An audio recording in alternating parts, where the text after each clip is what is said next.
Here's what the New York Times printed on Monday. It became evident to US officials that Israeli leaders believed mass civilian casualties were an acceptable price in the military campaign in Gaza. In private conversations with American counterparts, Israeli officials referred to how the United States and other allied powers resorted to devastating bombings in Germany and Japan during World War II, including the dropping of 2 atomic warheads in Hiroshima and Nagasaki to try to defeat those countries. Let me translate that into plain English. Israel is modeling its attack on Gaza on the American atomic bombings of Japanese cities and the British firebombing of Dresden. Together, these horrifying and completely unjustified atrocities killed hundreds of thousands of people. Israel is likening the Palestinians in Gaza, a deeply impoverished population of 2.3 million people, most of them refugees, to the Japanese Empire and the Third Reich. And Joe Biden is fine with all of that. By the measures of Hiroshima, Nagasaki, and Dresden, and with close to 10,000 Palestinians killed in the last 26 days, almost half of them children, and new massacres almost every hour, Israel is just getting started. What the New York Times printed in its usual passive tone and buried deep inside an article isn't surprising. Israeli leaders and their fanatical, bloodthirsty supporters have said it themselves. Here's 𝐓𝐶 𝐄𝐥𝐿, the Israeli ambassador in London. Let's take a look. On history, when you fight Nazi Germany, you knew that there were many, many civilians got attacked from your attacks on German cities. Dresden was a symbol, but you attacked Hamburg, you attacked other cities, and altogether it was over 600,000 civilian Germans that got killed. And was it worth it in order to defeat Nazi Germany? And the answer was yes. And then here's US Senator Lindsey Graham, a Republican, although he might as well be a Democrat. A threshold for you, and do you think there should be one for the United States government, at which the U.S. would say, let's hold off for a second in terms of civilian casualties? Is there a point at which you would start to question? If somebody asked us after World War II, is there a limit what you would do to make sure that Japan and Germany don't conquer the world? Is there any limit what Israel should do to the people who are trying to slaughter the Jews? The answer is no. There is no limit, but here's what you need to do. Be smart. Let's try to limit civilian casualties the best we can. Let's put humanitarian aid in areas to protect the innocent. I'm all for that, but this idea that Israel has to apologize for attacking Hamas, who's embedded with their own population, needs to stop. The goal is to destroy Hamas. Hamas is creating these casualties, not Israel. I don't think anyone's... A few days ago, Craig Mokheiber, the director of the New York office of the United Nations High Commissioner for Human Rights, resigned from his post. In his widely circulated letter to Volker Turk, the UN High Commissioner, Mokheiber wrote, "This is a textbook case of genocide. The European ethno-nationalist settler colonial project in Palestine has entered its final phase toward the expedited destruction of the last remnants of indigenous Palestinian life in Palestine." Let's hear briefly from Craig Mokheiber himself. The difficult part of proving genocide is intent, because there has to be an intention to destroy in whole or in part a particular group. In this case, the intent by Israeli leaders has been so explicitly stated and publicly stated by the Prime Minister, by the President, by senior cabinet ministers, by military leaders, that is an easy case to make. It's on the public record. If we can allege that we see war crimes, crimes against humanity, as we have often done, there's no reason to exclude, where we see very strong evidence, the possibility of genocide being committed.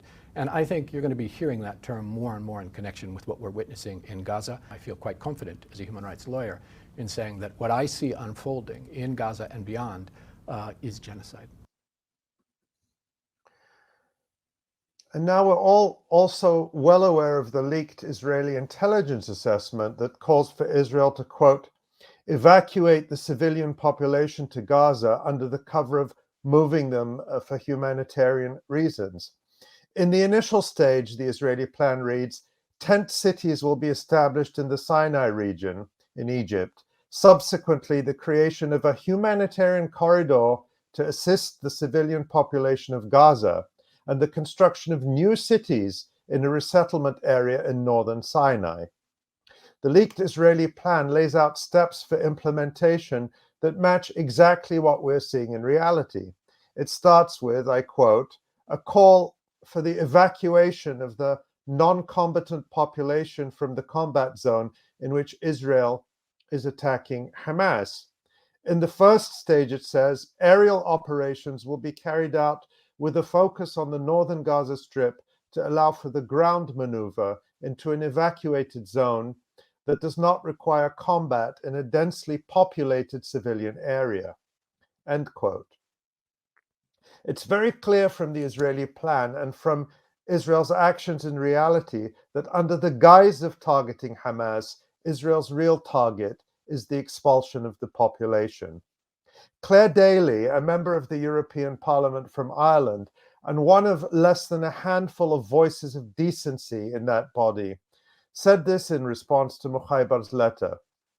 There will be no hiding behind we did not know when the time comes for European and American leaders to answer for their active role in the atrocities Israel is carrying out. They know it is a choice, not a blunder. The whole world can see. We will not forget. By some credible accounts, including its own, Israel has already dropped the equivalent of an atomic bomb, maybe even two, on Gaza.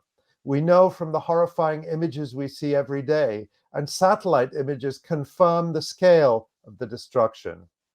And while murder from the air has been Israel's main method of killing up to now, it could quickly be overtaken by famine, thirst, and disease. Water, food, and medicine are still deliberately cut off from Gaza. Yesterday, the Turkish-Palestinian Friendship Hospital in Gaza ran out of fuel and was forced to stop most of its activities, rendering 70 cancer patients at serious life risk, the UN has said. On Wednesday evening, Al-Hillu Hospital, also in Gaza City, was reportedly struck by shelling. The hospital had absorbed and replaced Al-Shifa Hospital's maternity ward, which is being used now to treat the wounded. Currently, 14 out of 35 hospitals with inpatient capacity across Gaza are not functioning. Gaza City and northern Gaza have been largely cut off from the rest of the territory as a result of the Israeli invasion. This means that delivery of humanitarian aid from the south to about 300,000 displaced persons in the north has come to a halt, according to the UN. No one can say they didn't know, but here's President Biden once again pretending that the tiny trickle of humanitarian aid coming in through Egypt, and which cannot be distributed to where it is most needed, is somehow a solution.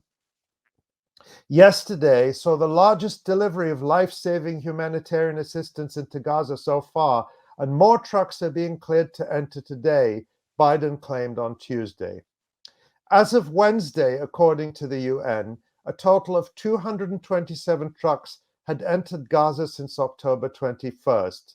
That's an average of less than 20 trucks per day, compared with a typical number of 500 trucks a day before the 7th of October. This is a cruel hoax.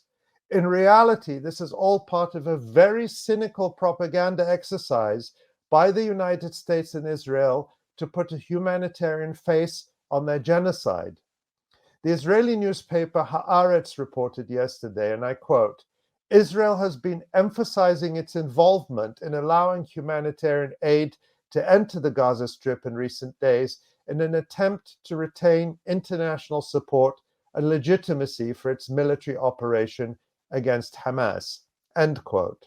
But as everyone can see, Israel's main target is not and has never been Hamas. it is the Palestinian people themselves, especially children. We see this too in the West Bank, where Israel does not have the excuse of Hamas to justify its escalating American and European-backed savagery. In the last 3 weeks alone, Israel has killed more than 130 Palestinians in the West Bank, including dozens of children. Since October 7, 2,000 Palestinians have been forced from their homes in the West Bank by settler terrorism backed by the US armed Israeli military. In the meantime, Biden's Secretary of State Antony Blinken is traveling around making plans again. According to Haaretz today, he's discussing who is going to run Gaza after Israel defeats Hamas. Will it be a UN force? Will it be a coalition of Arab client regimes? Or will it be the Palestinian Authority collaborator regime from Ramallah, brought in on the backs of Israeli tanks to administer the rubble on behalf of the enemy occupier? It is quite nauseating to hear of an American official once again acting like an old-time colonial administrator, but this is and always has been their way, from the conquest of the continent we're sitting on to their murderous occupation of the Philippines and the slaughter of millions in Vietnam, Cambodia, and Laos. The Americans had big plans for Iraq too after their invasion. They installed an American dictator, Paul Bremer, and then they thought they could remake Iraq in their image. But Iraqis had other plans, and the Palestinians do too. We have started to see global opposition to this genocide pick up. Honorable leaders such as Colombia's President Gustavo Petro have clearly denounced the genocide. Bolivia has cut off its ties with Israel. Perhaps embarrassed by being shown up by countries 10,000 miles away, Jordan, which borders Palestine, announced it was recalling its ambassador. Not breaking diplomatic ties, not suspending its peace treaty, not expelling the US military forces that have been sent to Jordan to shield Israel from regional military intervention. This is less than the minimum, but it is what Jordan must think will somehow satisfy the boiling rage of its own population at seeing the slaughter in Gaza. Today, there were reports that Bahrain recalled its ambassador and reportedly broke economic relations with Israel. Bahrain is one of the signatories of the so-called Abraham Accords, the American brokered normalization agreements between Tel Aviv and various Arab dictatorships that were intended to bury the Palestinian cause. But there has been no statement from Bahrain's government, and Israel insists its ties with the country are stable. None of this is enough, especially after 26 days of televised slaughter. Turkey, which was willing to spend billions on the American project of overthrowing the government of Syria, has done nothing at all, despite the fiery speeches of its leader. And though Russia and China have taken sound positions, these have not translated into much action. Within the United States, we're seeing dissent and protest rise, such as the inspiring disruptions of Antony Blinken as he made the case for even more aid for Ukraine on Capitol Hill a few days ago. To illustrate, we can actually take a look at that. Distinguished members of the Appropriations Committee, thank you for this opportunity to testify before you today.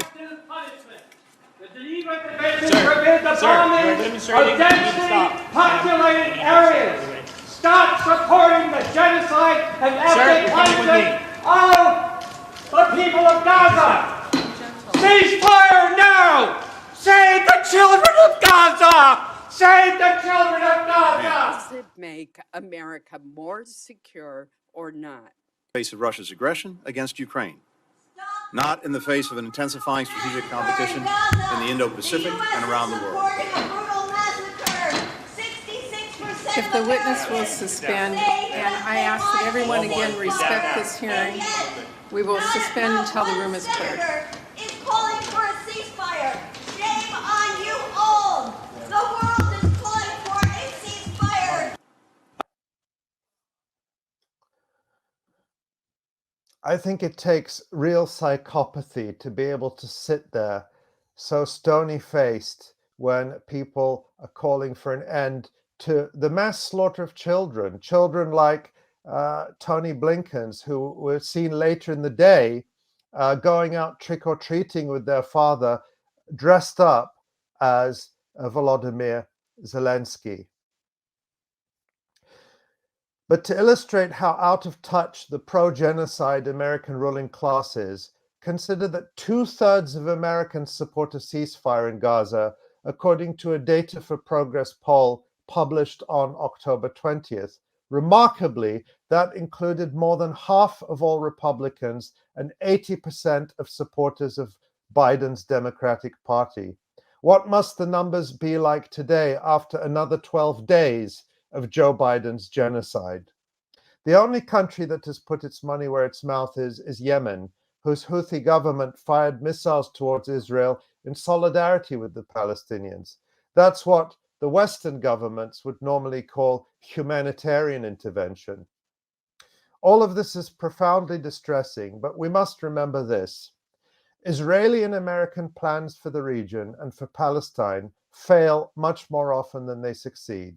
The fate and future of Palestine will not be written by the psychopathic war criminals in the White House, State Department, and in the military bunkers deep under Tel Aviv, but by the Palestinian people themselves and by us, all of us, who must continue to protest, to demand everywhere and anywhere we can, stop the genocide.